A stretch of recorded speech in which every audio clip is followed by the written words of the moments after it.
Imagine a world where pain has been eliminated, a world where no one worries about money, love, or meaning, a world where everyone is happy because they are engineered to be. The story takes place in the world state, a futuristic society obsessed with stability. Humans are no longer born naturally. Instead, they are created in laboratories, designed from the beginning to fit into a strict social hierarchy. From the intelligent alphas who lead and manage, to the epsilons who perform simple labor, every person is biologically shaped to enjoy their place and never want more. There are no families, no parents, and no lifelong bonds. Love is seen as dangerous because it creates attachment, and attachment leads to instability. From childhood, people are conditioned through repetition, pleasure, and subtle psychological training to accept the values of the society without question. They are taught to consume endlessly, avoid solitude, and never think too deeply. Whenever discomfort arises, there is an easy solution. A drug called soma erases anxiety, sadness, and reflection without consequences. A bad feeling is not something to explore or understand, but something to be eliminated. In this world, happiness is not a byproduct of a meaningful life. It is a requirement. Among these perfectly conditioned citizens is Bernard Marx, an alpha who feels out of place. He senses that something is missing, even though the society insists nothing is wrong. Bernard's discomfort leads him to question the world around him, not loudly or heroically, but quietly and uneasily, like a thought he cannot suppress. Bernard's journey brings him to a savage reservation, one of the few places left where people live naturally.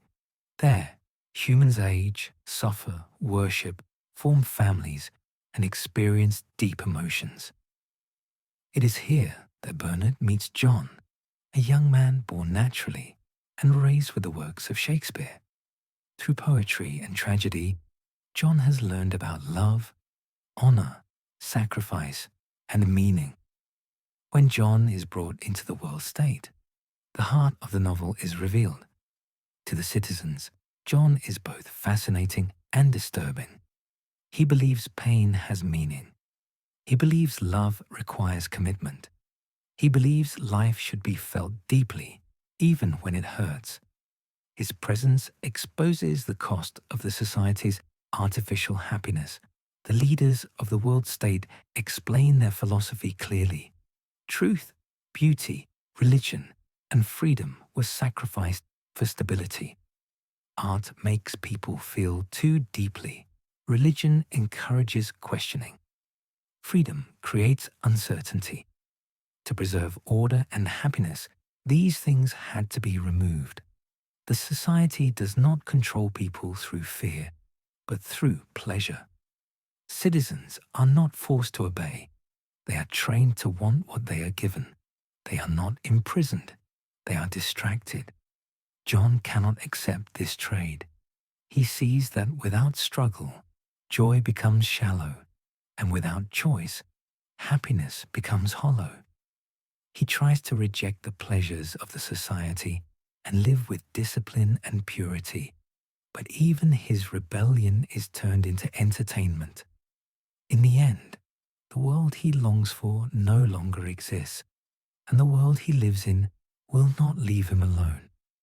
The wisdom of Brave New World lies in its warning. It shows that control does not always arrive with violence. Sometimes it arrives with comfort, convenience, and endless distraction. It reminds us that technology itself is not the danger, but the values it is used to serve. It teaches that pain, uncertainty, and struggle are not flaws in human life, but sources of depth and meaning. Most unsettling of all, the novel suggests that a society can lose its soul willingly. No villain imposes this world.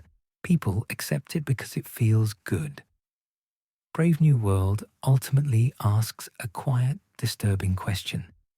If you could live without suffering, but also without meaning, would you choose that life? And if you already have, would you even notice? Thank you for spending these minutes with Brave New World. Some stories don't warn us with alarms or answers, but with mirrors, asking us to look closely at what we trade away for comfort and ease. If this reflection stayed with you, you're welcome to return for more narrations like this, where insight emerges slowly and the questions matter as much as the conclusions.